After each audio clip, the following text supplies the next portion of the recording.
¿Preparado para competir invirtiendo en bolsa, acciones, ETFs, opciones o futuros, realizando operaciones de compraventa de forma ficticia? Pon a prueba el inversor que llevas dentro en la primera edición del Intereconomía Trading Game del 29 de noviembre al 17 de diciembre. Más información, bases y condiciones en intereconomía.com/torneo. Pensando en la próxima generación y no en el próximo trimestre. Invierte con la mayor gestora de fondos activa del mundo con más de 90 años de historia. Más información en capitalgroup.com/es. ¿Quieres operar en el mercado americano con tiempo real gratis? Disfruta de tiempo real gratuito de hasta 10 posiciones en los contratos de futuros más populares de CME Group. Abre tu cuenta real ahora sin saldo mínimo ni comisión de mantenimiento y empieza a operar. ebroker.es, reinventando el trading. Producto financiero que no es sencillo y puede ser difícil de comprender.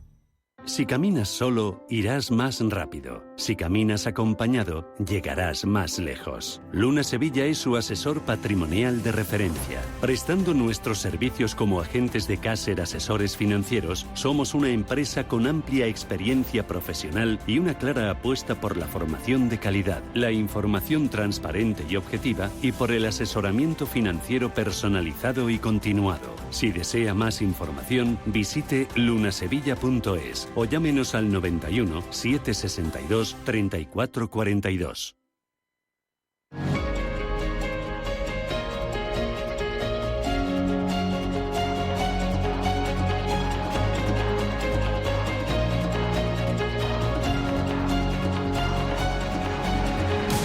En Capital Intereconomía, especial fotovoltaica, con la colaboración de Energy Solar Tech, Greenbolt Next, Powen y Soltec. Hoy en este programa especial me acompaña Remigio Abad de Greenbolt Next, Alberto Hernández de Energy Solar Tech, de José Carlos Díaz Lacazi de Power España y Eduardo de San Nicolás de Soltec. Hoy enseguida vamos a hablar de la distribución y también del tema del almacenamiento, que son dos de los asuntos importantes que quiero que me expliquéis bien y sobre todo hacia dónde va, cuáles son los grandes desafíos y retos. Pero habíamos dejado un poco ahí pendiente el tema de las subvenciones que acababan este año y querías, Carlos, añadir algo más que crees que es importante. Yo creo que es importante, ¿no? A ver, primero lo comentaba Eduardo, yo creo que el primer mensaje o el dato es que cualquier instalación fotovoltaica, cualquier instalación de autoconsumo es rentable, básicamente, y no necesita de subvenciones. Y básicamente esto es así porque es un activo a 25-30 años, ¿vale? Y tiene un retorno de inversión sin subvención de 6 años en el residencial, que se puede reducir hasta 3 años cuando aplicas una subvención como las que venimos teniendo. Yo lo que sí me gustaría es indicar, y además es una lista de deseos para el Gobierno, y sobre todo para Europa, es cómo gestionar estas subvenciones, ¿no? Yo creo que hemos aprendido durante 2 años, se ha abierto una línea de 1.200 millones, de los cuales ha llegado al cliente muy poquito dinero transcurridos 2 años. Hay un proceso que es largo, tedioso, que implica justificaciones y que impacta en el cliente de forma muy directa porque el cliente tiene que adelantar el dinero para luego esperar que lo reciba después de un trabajo de gestión que tiene que realizar las empresas que nos dedicamos a hacer un servicio integral. Entonces, de aquí, y aterrizando un poco más el tema, lo que propongo es que, por favor, para el año que viene, si hay subvenciones, propongo 3 cosas. Que se apliquen sobre incentivos fiscales, que sean un incentivo fiscal. ¿Eso qué significa? Pues que me lo apliquen o le apliquen al cliente en el IRPF. Segundo, que el proceso de justificación sea lo más light posible, teniendo en cuenta que son instalaciones que pasan una serie de trámites en industria lo suficientemente duros como para hacer el check, y si alguien quiere verificar algo, que lo verifique posterior a la concesión.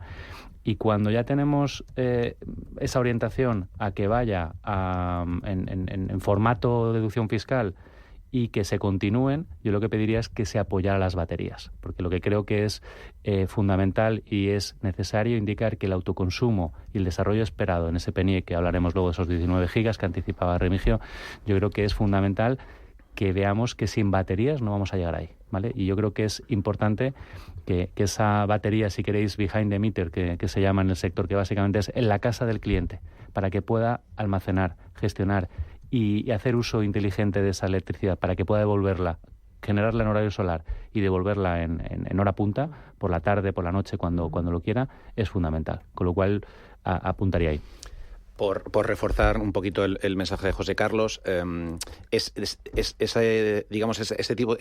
los incidentes que hemos tenido en la gestión de las subvenciones a veces, esos plazos tan dilatados, aparte de que pueden llegar a generar incluso desconfianza, siendo una cosa buena, también tienes el riesgo de que paralice de alguna manera el mercado, porque la gente está esperando a ver un poco si a él le va a tocar o no le va a tocar, e incluso una sensación de hasta de injusticia, porque a mí no al de al lado, ¿no? Entonces, yo creo que de lo que ha dicho José Carlos le compro absolutamente la primera de ellas.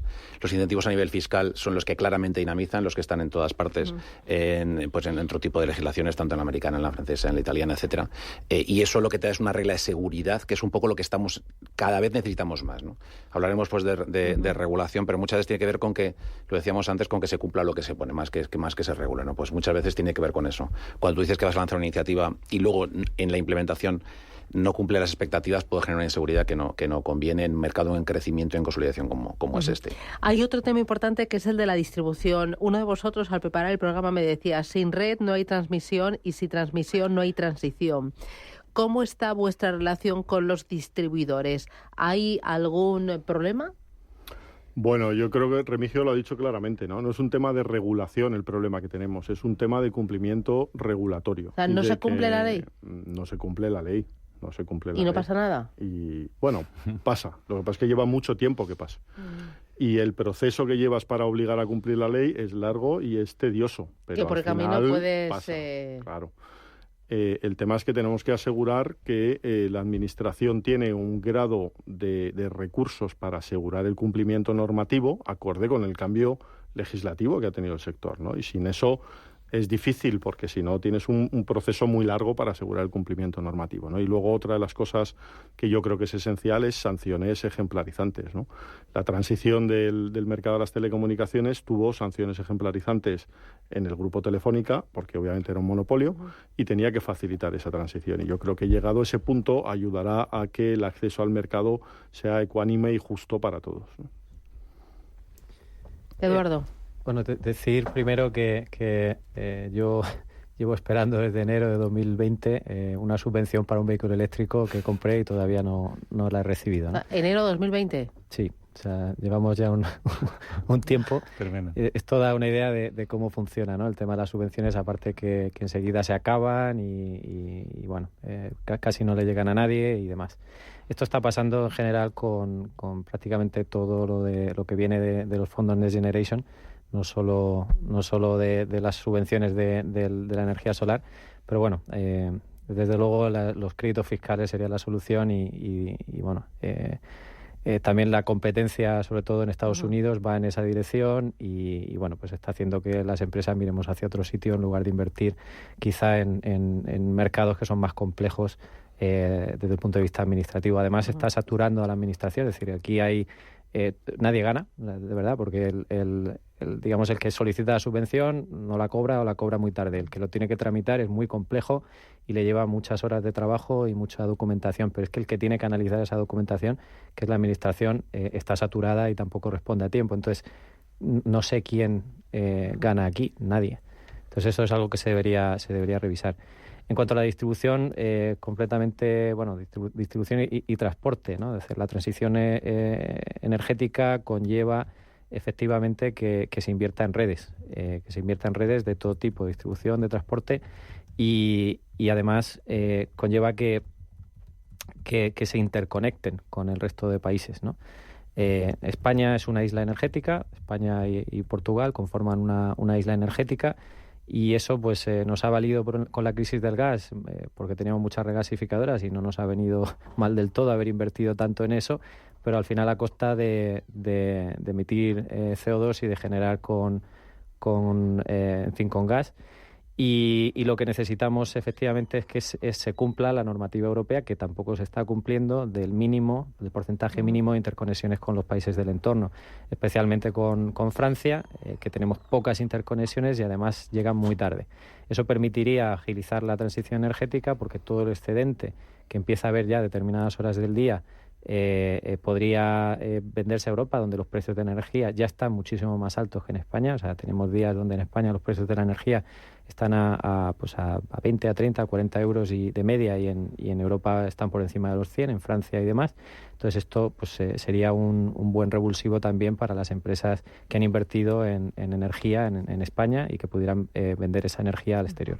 Estamos perdiendo entonces energía, pero estamos perdiendo también oportunidades de hacer negocio frente a nuestros socios europeos, ¿no? Sin ninguna duda, en lo que estaba comentando Eduardo. Y asegurar esa seguridad energética, ¿no? Ese flujo de energía. Totalmente, pero viéndolo incluso desde un punto de vista más local, que es el que pues yo puedo conocer más, porque el mercado de autoconsumo tiene más foco de clientes, más local, tiene que ver con la gestión de los excedentes que producen las plantas, ¿no? Y el rol que pueden jugar las baterías. Es decir, cuando estamos encontrando que la regulación te permite conectar por debajo de 100 kilovatios, pero por encima los trámites son tremendamente complicados. Cuando para esas instalaciones por encima de 100 kilovatios hay trámites, o sea, la regulación te marca 2 meses para poder recoger la compensación, se están tardando más de 2 años. Estamos hablando que se está generando energía que no se está aprovechando. Y no se está aprovechando porque hay un papel que es el papel del transporte y distribución, que además es 2 tipos de jugadores. El transporte es una empresa pública, con lo cual las posibilidades para actuar son directas. Y en la distribución, que son empresas privadas, pero ofrecen un servicio regulado. Con lo cual es también el regulador el que, reconociendo adecuadamente los costes de las inversiones, podría permitir que las empresas, que al final son privadas, evidentemente, y tienen que responder ante sus accionistas, pero que formen parte y se alineen con los objetivos generales y no, de alguna manera, porque basado en que no nos terminan de reconocer adecuadamente esas inversiones o por las razones que sean, que no conozco, pero que me puedo imaginar, pues no están, desde luego, favoreciendo, y aparecen en prensa sistemáticamente denuncias ante las grandes distribuidoras, donde sus ámbitos de actuación, pues los agentes que nos dedicamos a esto, que es a producir energía en el lugar donde luego se consume, o compartirla en proximidad, y no se está aprovechando como se pudiera, ¿no? Bien, yo creo que cuando en una mesa la queja es unánime, lo único que tenemos que intentar es explicar por qué, ¿no? Y yo creo, lo voy a intentar... Bueno, intentar buscar soluciones, ¿no? También. Sí, pero entender el por qué, porque yo muchas veces... entiendo que no está en vuestra mano si el regulador no actúa con mucha más celeridad. 100%, pero yo me refería, Susana, que muchas veces cuando hablamos desde la atalaya, ¿no? de la parte técnica y como parte importante y parte al final de un problema, pues puede haber un sesgo. Yo lo que quiero decir, y aunando todo, quiero aterrizar en ejemplos concretos lo que ha empezado diciendo tanto Alberto como Remigio como Eduardo, que básicamente son los problemas que tenemos con las distribuidoras. Entonces, voy a ir pasando, voy a poner 3 ejemplos. Nosotros hacemos una instalación de autoconsumo colectivo, y autoconsumo colectivo es, recuerdo, en España se vive, el 70% de la gente vivimos en vivienda vertical, ¿vale? Lo cual, la accesibilidad al autoconsumo viene condicionada por en qué medida vamos a capacitar al cliente que vive en una vivienda de poder poner paneles, ¿vale? Esa accesibilidad, ¿vale? Pues nosotros tardamos alrededor de una semana en hacer una instalación de unos 30 kilovatios, que es lo que se pone en una azotea normal, de una planta normal, y la realidad es que llevamos de media 12 meses para conseguir los permisos y tener efectiva y activada esa planta. Me voy a poner a llorar, ¿eh? Ponte a llorar, porque nosotros ya lo hacemos, ya venimos llorados, pero dicho eso, ese es un hecho, ¿vale? Ahora me voy a las plantas residenciales, unifamiliares, si queréis. El problema es que el trámite para el reconocimiento de excedentes, que normalmente debería ser un TIC en un sistema, se va a 2-3 meses de promedio. Con lo cual, tú estás generando en tu planta, lo que no lo vuelcas, si tienes batería, lo volcarías a la batería, si no tienes batería, lo vuelcas a la red. La red se beneficia de esa energía, pero la realidad es que el cliente no le pagan por haber generado, con lo cual se genera un agravio comparativo. Y luego me voy al industrial, o comercial industrial, como decía Remigio, instalaciones de más de 100. El problema ahí son los puntos de conexión, el punto de evacuación que se llama, que básicamente es el enchufe grande al que nos conectamos. Si no nos dan enchufes, y aunque se regule que tienen que dar en 6 meses un enchufe, pues yo he construido... Claro, sobre todo la conexión, ¿no? Ahí. Claro, pero yo he movido Roma con Santiago, con permisos, con todo. Hacemos la instalación, el cliente perfecto, y el cliente se queda esperando con su planta instalada, y ese es el cliente. Del lado del inversionista se está dilatando, con lo cual el problema de la distribuidora, o el no facilitar desde el punto de vista las distribuidoras el acceso al autoconsumo, genera una ralentización del sector. Claro, entiendo que el distribuidor no favorece porque al final tú le estás quitando parte de la tarta, ¿no? Que la tiene que compartir contigo, que ahora es una tarta pequeñita, pero que en el futuro tenderá más. Te voy a contestar políticamente correcto, sí. ¿vale? es lo que es, pero, o sea, es decir, es lo que parece, pero no es lo que se puede decir. Es decir, el sector, tal y como está regulado, marca una frontera entre las distribuidoras y las comercializadoras. Lo que pasa es que en este sector todo el mundo sabe que quien comercializa tiene una parta en la distribuidora. Y eso es un poco lo que os invitábamos aquí a que la regulación fuera vigilante y actuara. Vale. Es decir, ¿y esto cómo lo solucionamos? Porque de momento la regulación no actúa en los tiempos que requiere para que la justicia sea ágil y que sea justa, ¿no? Pero no podemos culpar ni al regulador ni al que controla, digamos, y supervisa esa regulación, ¿no? Al que tenemos que culpar es el que incumple las normas, ¿no? Con independencia del tiempo que si tarda... no castigas al que incumple, pues dice, claro, como no pasa nada, recursos... pues yo sigo y miro hacia otro lado. El día que me den capones, pues entonces agacho la cabeza, pero mientras tanto... Claro, más recursos... Pues mira, eso que me llevo. Más recursos en quien controla y hace cumplir las leyes, totalmente de acuerdo. Lo necesitan y es necesario en una transición como esta.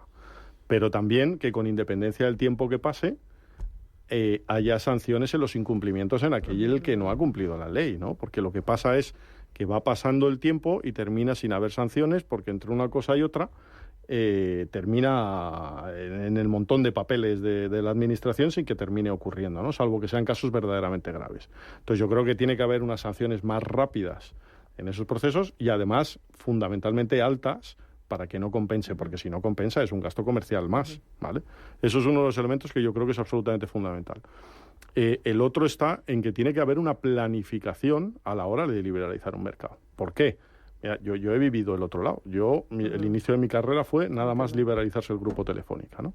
Entonces, claro, la administración se sentó con el grupo Telefónica y dijo, bueno, vamos a hacer una planificación de la liberalización, porque tampoco podemos hacer que 400 o 350.000 empleados que tienen ustedes pues salgan a la calle un día después porque han perdido el 50% de la cuota de mercado, ¿no? Y se hizo una planificación muy racional de distintos servicios y de distintas reducciones que Telefónica fue haciendo en planes de reducción de empleo y otra serie de historias, ¿no? Aquí no hay planificación, aquí hay normativa y luego es un poco la selva de sálvese quien pueda, ¿no? Con lo cual yo creo que tenemos que hacer más planificación para esas empresas para hacer una transición más lógica y mucho más control, sanción y ejecución de la regulación, cumplimiento de la regulación. ¿Y esto lo veis? ¿O simplemente es la carta de los Reyes Magos con tu lista de deseos que puede que caiga? Es que, claro, no transicionas ni cambias un mercado como este en manos de 3 oligopolistas en 2 días. Lo que necesitamos nosotros es que nuestra gente es poner fuerza, ¿no? Todos los agentes que estamos ahí ocupando nuevos espacios de mercado con distintos modelos de negocio y ayudando a la transición energética, empujar entre todos con medios de comunicación, con distintos partidos políticos y con el gobierno de la nación y el que tiene que hacer y exigirle el cumplimiento de las normas para que se vaya ocurriendo esa transición y se ponga coto y obligación de cumplimiento a la Claro, y para que yo me aclare, o sea, el problema está solo en el punto de acceso, en que estos grandes jugadores os permitan conectaros, porque luego la red sí que es suficiente y está, o sea, es lo suficientemente amplia, desarrollada y a punto para que fluya toda la energía. Tenemos una red, en comparación con otros países, bastante buena, ¿vale? En general. Lo que pasa es que es una red que se planificó en un momento en el que había muy poquitos grandes generadores y luego los centros de consumo que eran las ciudades. Entonces, la red no pasa siempre por donde uno la necesita, ¿no? Por donde no está pensada para grandes plantas de energía, generación distribuida. Está pensada para ese transporte de estos grandes puntos de generación, esa distribución en los centros, en las zonas de consumo, en las áreas metropolitanas. Entonces, esto, claro, tiene que haber un plan, y lo hay, un plan de inversiones, pero quizás está yendo demasiado lento, que permita mejorar esa red, que empiecen a haber líneas en sitios donde antes no había nadie, simplemente porque ahí se pueden instalar renovables, y eso hasta ahora está cayendo de manos del que promociona una planta solar, no de manos en buena medida, no de manos de pues en este caso de red eléctrica o de las utilities, ¿no? Que son las que llevan la distribución. Efectivamente, el punto de conexión es clave, porque es el enchufe, ¿no? El gran enchufe donde todos nos enchufamos para generar nuestra energía, y está altamente regulado, es decir, es plenamente garantista. Eso es una cosa también muy positiva, pero es muy lento. Hay políticas que vienen de Europa de simplificación administrativa, pero claro, son directivas que luego tienen que transponerse, que luego la transposición pues tiene que cumplirse y tiene que respetarse cuando se legisle, y en eso estamos, pero está yendo por detrás de lo que va el mercado, la tecnología y la necesidad de esta transición, claro. Me voy a ir enseguida a parada publicitaria y luego me quiero centrar en el tema del almacenamiento. Sobre el tema de la distribución, ¿algún otro mensaje que queráis lanzar? Dos. Intento ser claro y conciso. A ver, yo creo que el mensaje está claro. Tenemos una red de transporte potente. El problema para el autoconsumo y para el sector es que, reconocido por propia red eléctrica, no nos ven. O sea, el autoconsumo es invisible. Entonces, el autoconsumo tiene una virtud que es la generación. El autoconsumo, básicamente, para que lo entienda todo el mundo, es generar en el punto donde consumes. Y eso tiene una ventaja brutal, que es que la red, si pudiera absorber esa capacidad excedente, primero no la necesita. Y segundo, podría absorber el excedente. ¿Qué quiero decir con esto? Que la gran ventaja del autoconsumo es que suaviza esas curvas de demanda, y lo que hace es que es un mecanismo mediador o suavizador de este. ¿Algo más que añadir? Tema finiquitado. A mí me gustaría dejar una frase muy sencilla. Para mí el punto de conexión es una carretera. Una carretera que tiene dos sentidos, y que tiene 3 carriles en un lado y 3 carriles en el otro. Cuando queremos consumir de la carretera la energía que producen los 3 grandes, no hay ningún inconveniente, son todo facilidades. Pero cuando generamos autoconsumo y nos sobra y lo queremos verter en esa misma carretera, ahí aparecen un montón de inconvenientes técnicos. Pues mire usted, la carretera es la misma, que el cable es la misma, es el mismo. Bueno, puede venir que ese día llueve. y puede volver. Que ese día llueve. Entonces, es cierto que hay más complejidad técnica, y veo un poco algún compañero diciendo, bueno, no es tan fácil, es cierto, pero no es tan difícil como lo vistan las distribuidoras. Aparte de que tiene esos carriles que dices, no son 3 para ir y 3 para volver, porque para consumir sí son 3, pero cuando quieres generar, entonces las restricciones dicen que solo hay 1. Hombre, ahí te ponen los agentes de movilidad, te cierran todos los carriles y te dejan el goteo uno a uno pasar, ¿no? Bendita paciencia. Perdón por los agentes de movilidad que cumplen una buena función.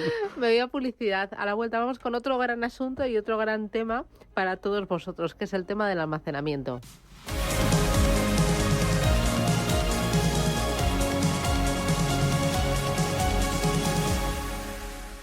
Tan, tan, tan, tan, tan.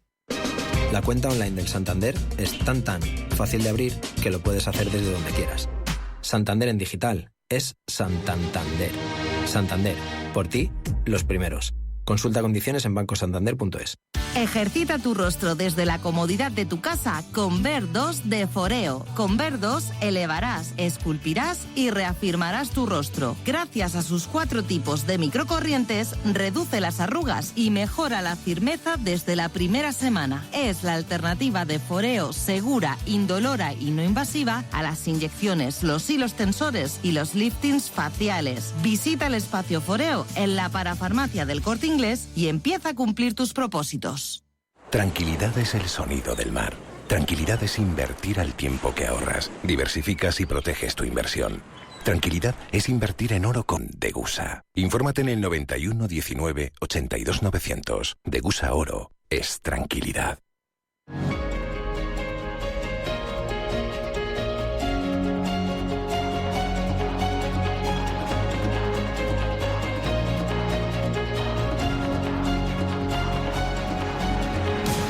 En Capital Intereconomía, especial fotovoltaica, con la colaboración de Energy SolarTech, Greenbolt Next, Powin y Soltec. Programa especial aquí en Radio Intereconomía con Remigio Abad de Greenbolt Next, con Alberto Hernández de Energy SolarTech, con José Carlos Díaz Lacazi de Powin España y con Eduardo de San Nicolás de Soltec. Oye, el otro gran asunto, el almacenamiento. Aquí, ¿en qué momento estamos? Aquí entiendo que es clave la tecnología, también que es clave la regulación.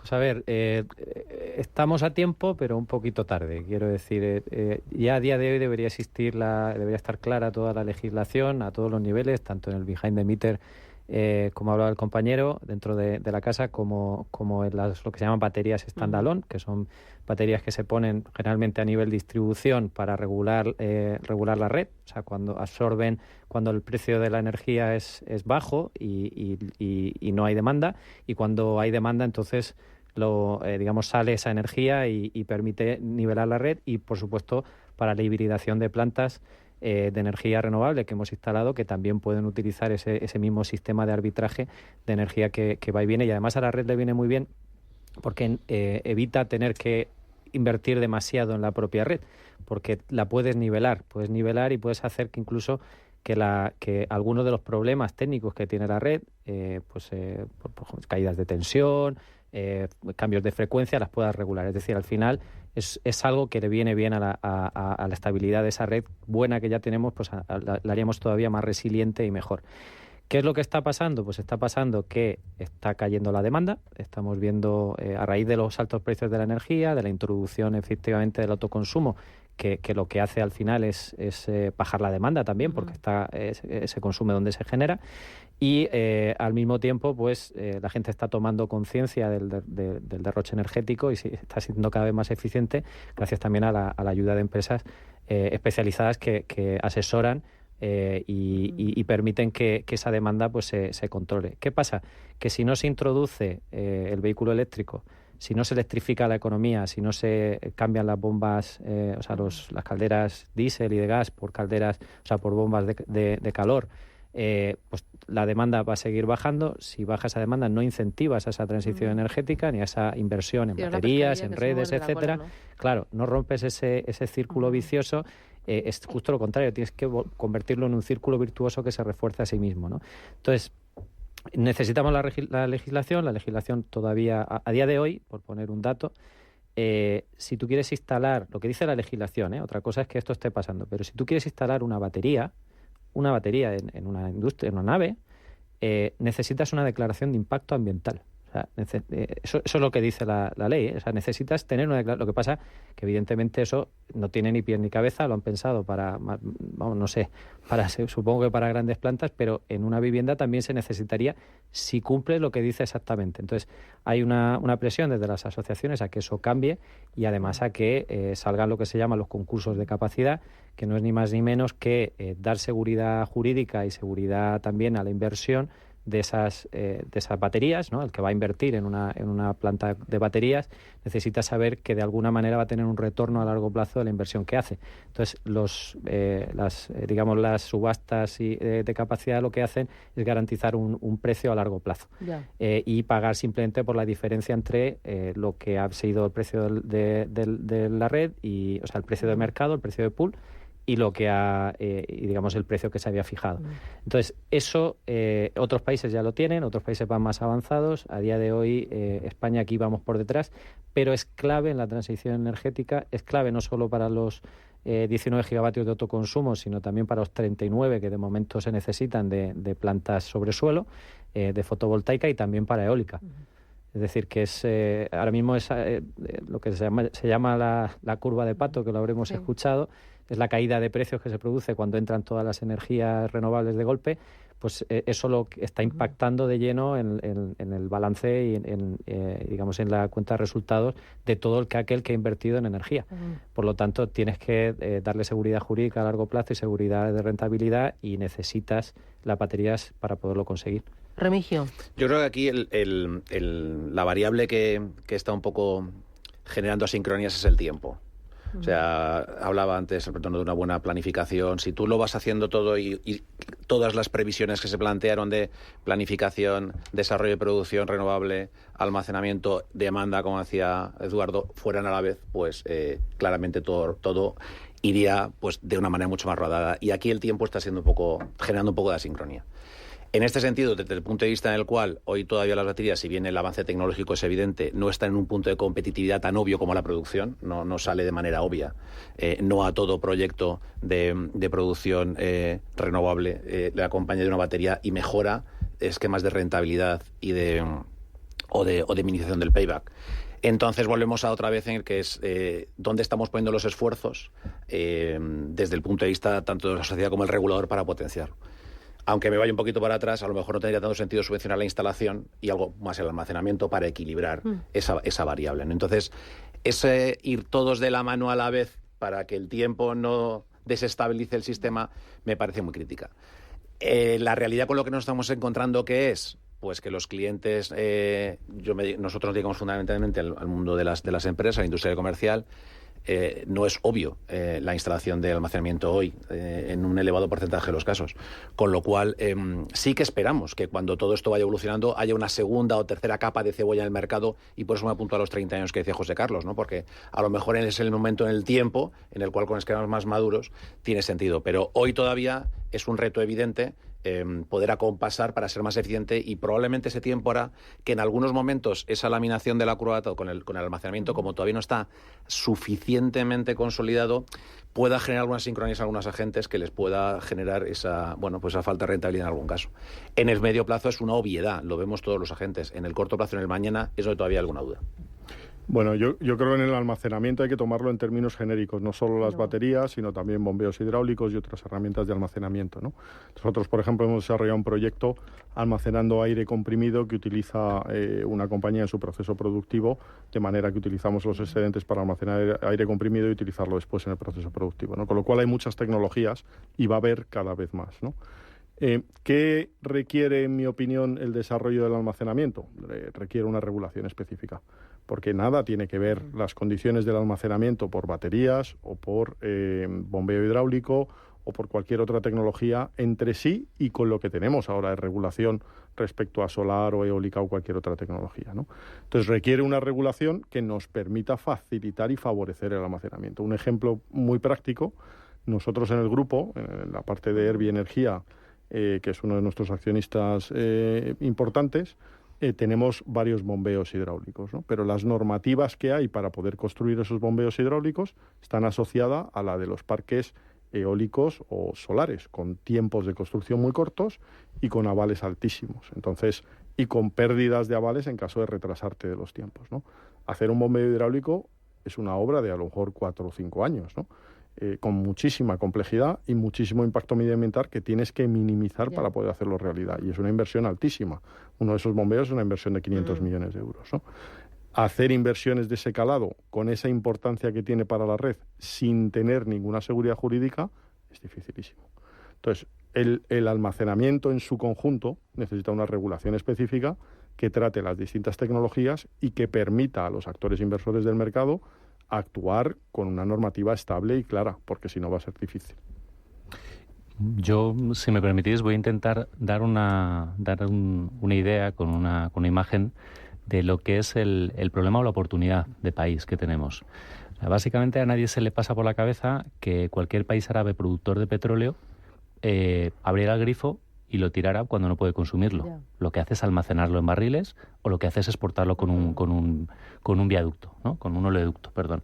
Entonces, de esto es lo que estamos hablando. Esto es, necesitamos interconexiones con Europa, como estaba comentando Eduardo. Y la tecnología ya está preparada, falta ahí regulación y también capacidad de construcción. Exacto. Ahora, si quieres, vale. pero para entenderlo bien necesitamos primero ese puente de conexión con Europa para exportar, porque por primera vez tenemos el petróleo, que es el sol, y tenemos esa capacidad de energía, y también tenemos que tener el arte para llenar esos barriles, que son las baterías. Las baterías o cualquier sistema de almacenamiento que estábamos comentando. Me preguntabas acerca de las capacidades. Tecnológicamente existe, no hay ningún problema. Los actores que estamos aquí sabemos construir, instalar en tiempo y forma. Desde el punto de vista tecnológico, no solamente hay una tecnología basada en litio, sino que hay tecnologías diferentes, además súper bonitas. O sea, es decir, que hablamos de aire comprimido, pero hablamos de gravedad, hablamos de que de verdad que es física pura. El que le guste, que entre en YouTube, que hay mil formas de verlo. Pero si no almacenamos, vamos a matar la gallina de los huevos de oro, que es este sector, el solar. Me voy ahora al tiempo, ¿no?, que también hablaba Remigio. ¿Dónde estamos en las baterías de litio? Las baterías de litio en los últimos 10 años, el litio es la materia prima fundamental de la batería, ¿vale? En los últimos 10 años ha bajado un 90% el precio de las baterías, ¿vale? Basado en esa materia prima. Se espera, de hecho, en los últimos 6 meses la caída del litio va cayendo drásticamente. Pero la desgracia es el por qué está cayendo. Y voy a conectarlo con la electrificación de la demanda. Electrificar la demanda es que los usuarios hagan uso de electricidad y no de combustibles fósiles. ¿Cómo? Con un coche eléctrico. ¿Y sabéis por qué está cayendo el precio del litio? Porque los fabricantes de coches no colocan todos los coches que necesitamos en el mercado.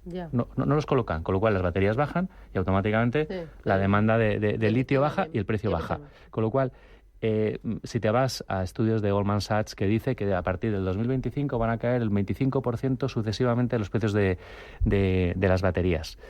¿Y qué quiero decir con esto? Pues que en el momento que estamos ahora, primero, tiene que haber una regulación muy clara que apueste por el almacenamiento. Y eso significa que menos es más y cuanto más tardemos, más oportunidad vamos a dejar escapar. Segundo, que tenemos que incentivar el uso de baterías. Y si es con subvenciones, pues con subvenciones. Porque la batería es el modelo, de verdad, complementario para almacenar esa energía que se produce solo en esa franja solar. Y luego lo tercero es que nadie dude que los que estamos aquí estamos deseando instalar las baterías. En residencial, y ya el último dato que doy, nosotros hemos estado instalando el 42% de las baterías el año pasado. Perdón, el 42% de todas las instalaciones fotovoltaicas llevaban batería física. Y eso significa que la gente entiende lo que es una batería y que sabe que antes que volcarlo a la red con un precio reducido, me lo quedo yo y lo vuelvo cuando me van a cobrar más caro. Bueno, pues estas son las 3 líneas que creo que hay que seguir.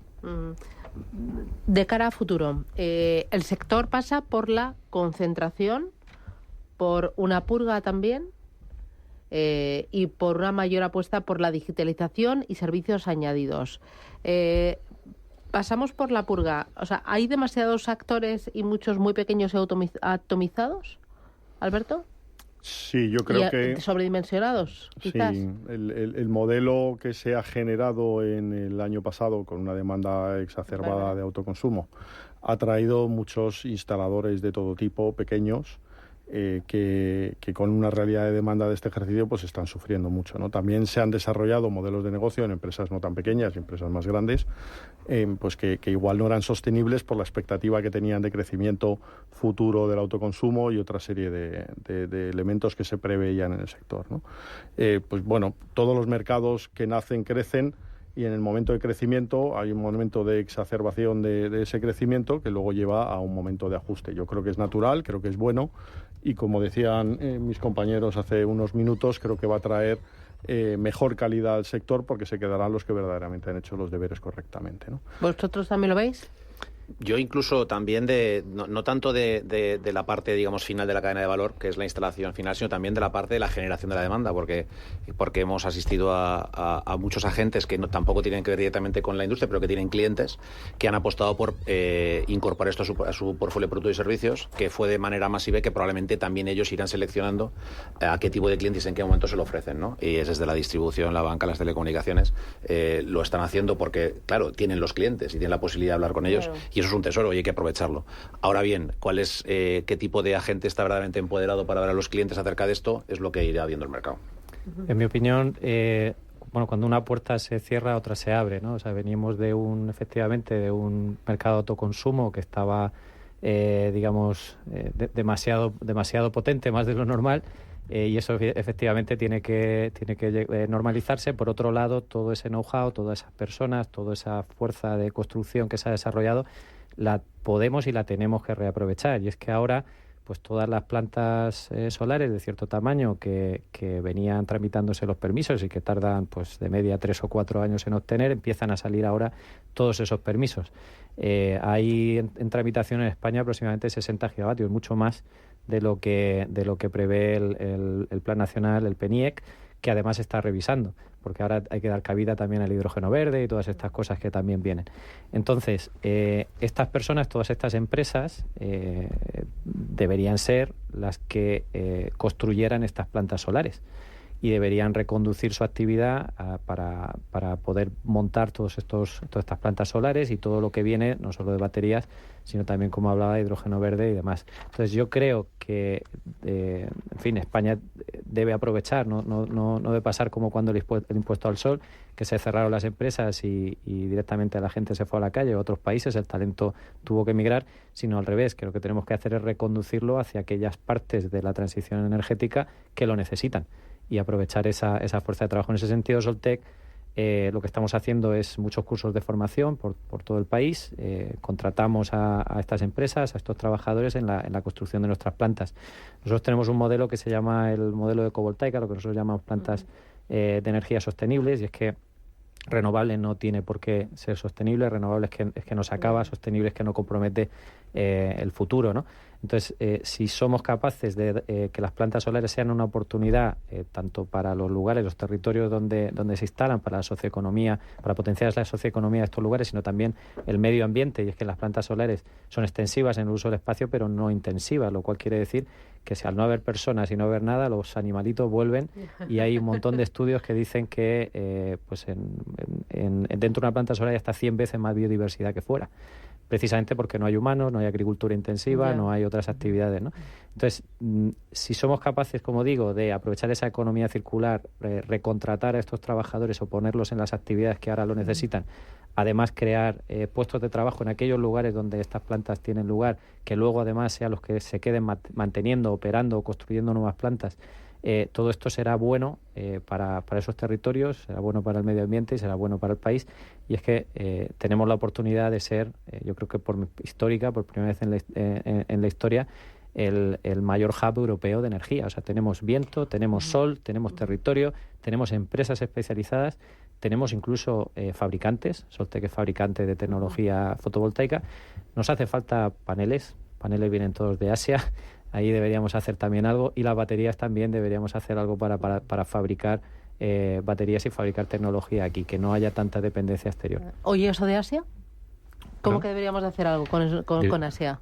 Bueno, yo creo que hay un movimiento desde las crisis últimas internacionales que desde la Unión Europea se está promoviendo de forma activa el traer a los puntos de venta donde estamos actuando nosotros, nuestras industrias, la fabricación, para no tener esa dependencia tan grande, en este caso, del gran gigante China, ¿no? Yo creo que eso es algo que sería lo ideal, y que empieza por movimiento de fabricación. O sea, vamos a tenernos primero las plantas, como hemos hecho con los coches, y poco a poco introducirnos en esto. Yo creo que Europa, si no lo hace, pierde una oportunidad histórica de poder gestionar.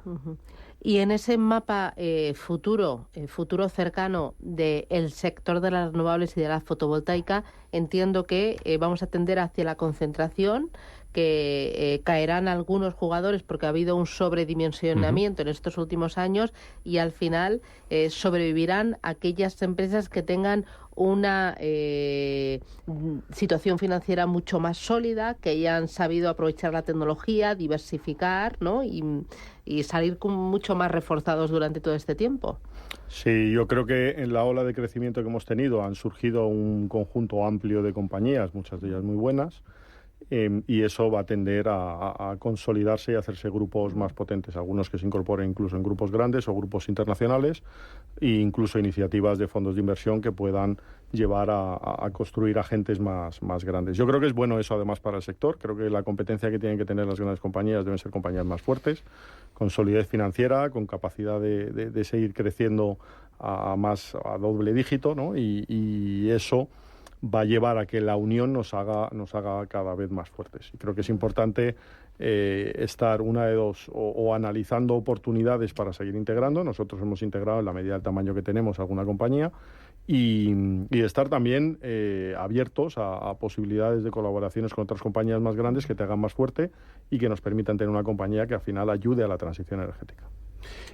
Sí, yo creo que hay dos hechos fundamentales. Uno es la comoditización, perdón por el palabra, que básicamente es que la energía te la vende cualquier persona y no deja de ser, no hay un diferencial, con lo cual es un hecho que hay que buscar esta diferenciación. Y hay un segundo hecho, es que el cliente, ya sea un cliente residencial o un cliente empresa, digamos que con la revolución tecnológica que ha habido se han derribado todas las barreras entre verticales. ¿Qué quiero decir con esto? Que al final ahora el cliente te valora por una experiencia, y te valora por una experiencia que te la puede dar un Amazon, un Apple o un Google. O sea, no lo sabemos, pero te va a comparar. Entonces, digamos que la consolidación, el crecimiento tiene que ir ligado a esas dos variables macro, que es decir, cómo doy servicios de valor añadido, cómo enriquezco mi propuesta, cómo cumplo las expectativas del cliente y cómo hago que me valore al nivel de los top de cada sector.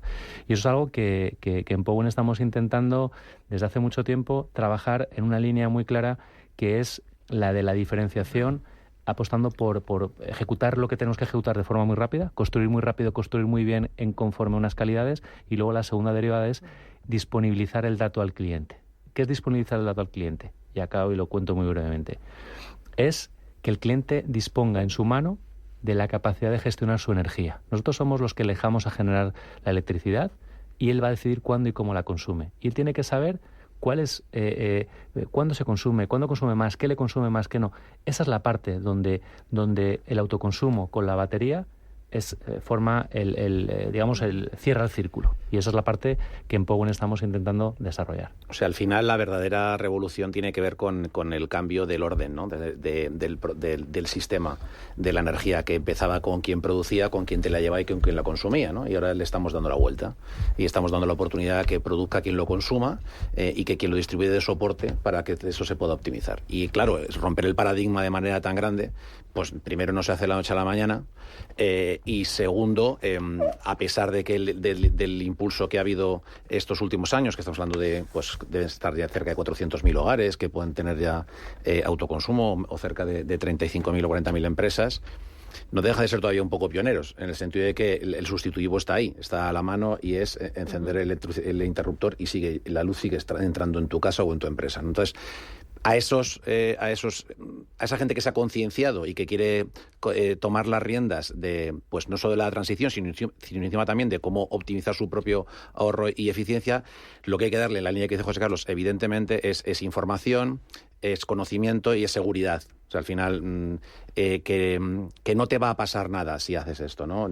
Te vas a complicar la vida porque te la complicas, pero no te va a pasar nada porque al lado hay alguien que te va a acompañar. Y ese foco en el cliente, que normalmente lo dan la gente que le conoce y conoce lo que le está ofreciendo, es por el motivo de la consolidación. No solo por el hecho de que es, digamos, lógica de cualquier mercado que va entrando en madurez, y hablar de un mercado en madurez en el autoconsumo cuando tiene muy poquitos años, sobre todo desde la nueva legislación, pues puede ser un poquito pronto, pero es verdad que al sufrir una avalancha de oferta, pues es evidente que habrá muchos jugadores que no hayan encontrado su sitio adecuado, ¿no? Me quedan 3 minutos para terminar, y a mí me gustaría que cada uno de vosotros me diera un mensaje de cierre, un mensaje ancla que me ayudara a entender y sobre todo a ver al sector y a vuestras compañías pensando ya en 2024. Y empiezo contigo, Eduardo. Pues a ver, lazo con la pregunta anterior. El cliente ahora mismo demanda experiencia, demanda precio, por supuesto, eso no se nos olvida, sigue siendo el factor más importante, pero ahí es donde más ha avanzado la energía solar.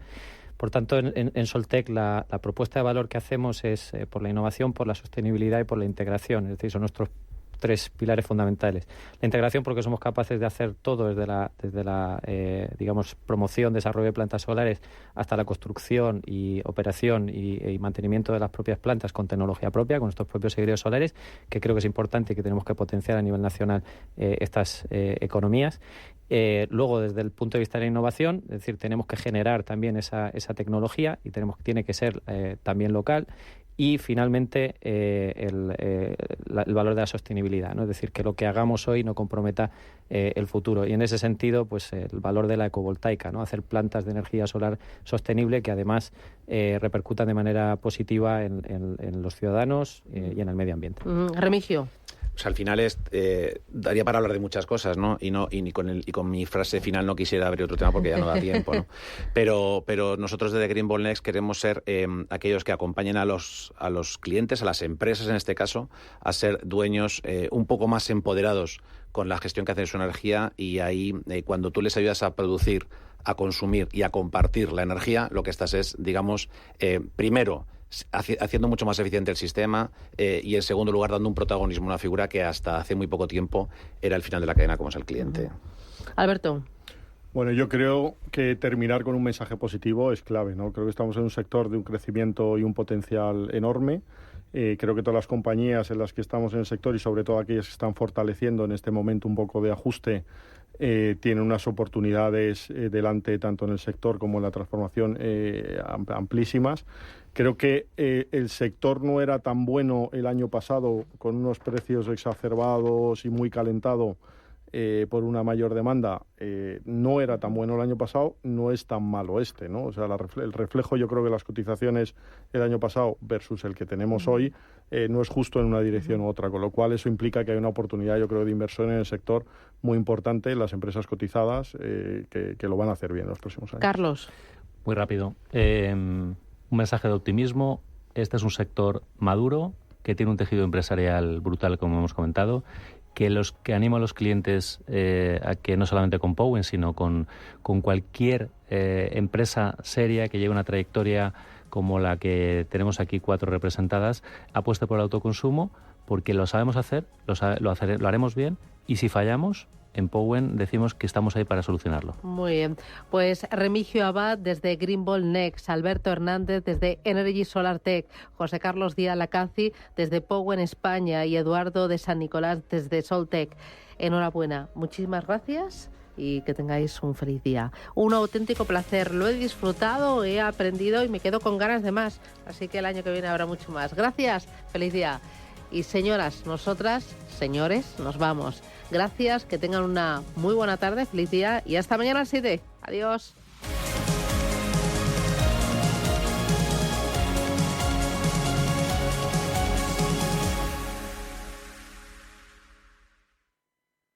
Mercado de divisas, la actualidad del euro, el dólar, la libra y todo el mercado Forex. Un programa presentado por Raúl Castillo. Elige tu propio camino en el mundo de la inversión. Mercado de divisas, los miércoles de 10 a 11 de la noche en Radio Intereconomía. ARTech, el programa que te ayudará a conocer y comprender el protagonismo que están adquiriendo las nuevas tecnologías en el mercado del arte y la cultura. Todo ello de la mano de los mejores expertos del sector. ARTech, los domingos a las 9 de la noche en Radio Intereconomía.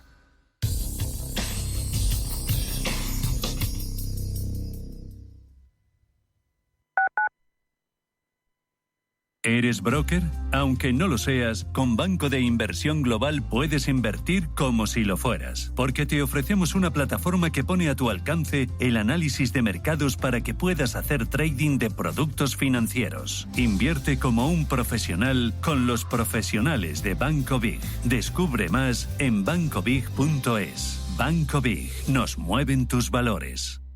¿Estás completamente seguro de que la rentabilidad de tus planes de pensiones es la mejor que puedes obtener? Si tu gestor solo te ofrece los planes de su banco, estás perdiendo oportunidades y, lo que es peor, años de rentabilidad para ti. En Velaria Inversores estamos a tu servicio, no al del banco. Trabajamos con 180 planes de pensiones de las entidades más punteras de España y de ellos solo te ofrecemos los de mayores perspectivas de rentabilidad, sin ningún coste para ti. Si quieres más rentabilidad, visita velariainversores.com. Si eres un family office, un inversor institucional y quieres invertir, Sirena Invest es tu aliado. Sirena Invest es una promotora inmobiliaria con más de 15 años de experiencia en el sector. ¿Preparado para competir invirtiendo en bolsa, acciones, ETFs, opciones o futuros, realizando operaciones de compraventa de forma ficticia? Pon a prueba el inversor que llevas dentro en la primera edición del Intereconomía Trading Game del 29 de noviembre al 17 de diciembre. Más información, bases y condiciones en intereconomía.com/torneo.